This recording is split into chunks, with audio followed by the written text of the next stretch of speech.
Well, I've always had a desire to remove these monuments. You know, these monuments were not placed by the Cherokee Nation. They were placed on our Capitol Square between the periods of 1913 and 1921 when we didn't even own this courthouse. That was a period after our possessions, our land had been taken from us by the government of the United States. In this case, this was a county courthouse and an outside organization, a non-Cherokee organization, placed these monuments here.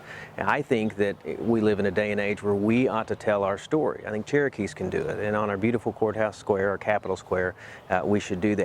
There's also some problems with the monuments themselves in terms of the symbolism.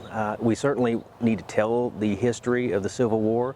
We need to talk about pivotal figures and times in the Cherokee Nation, like Stan Wadey and what happened during the Civil War and removal. But we need to do it in a way that's appropriate. There's some painful references on these monuments, and I think we live in a time where we need to be mindful of the unity that we need to have here at the Capitol Square. If there's one place in the Cherokee Nation that ought to stand for unity, it should be right here. I mean, after all, this is where we recreated our government. This is where we came back together as a people, and I think we need to continue to do that today. It's difficult to do when we have non-Indian monuments talking about the Confederacy that really greet people as they come into our what's now a beautiful museum. So it was just time for a change. There's also a lot going on in the country right now with racial strife, and I think the Cherokee Nation has a role to play in healing, and this is one of the ways that we do that. I'd like to see us tell more of our story, number one, using our artists, people that are Cherokee that can create beautiful monuments. We have plenty of them out there. I think we need to start telling the story better of the Trail of Tears. I think we can tell the story even of the Civil War and remember people who were lost. But we can do that better than people outside of the Cherokee Nation. This is not 1913 or 1921 anymore, in which outsiders completely dominate how our story is told. This is 2020.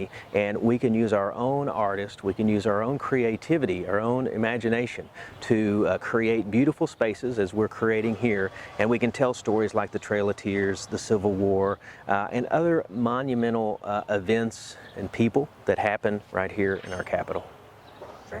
So I think for many people, the Confederacy is a reminder of the painful period of slavery, of the ripping apart of our nation, and I think that kind of pain shouldn't be associated with our historic Capitol grounds. You know, Cherokee Nation is a big nation. We have a lot of citizens with a lot of background. I mean, we have citizens who are descendants of freedmen, and we have citizens just from all walks of life, and when they come here, this ought to be a space in which they feel welcome, in which we can have unity. We still can remember and teach our history.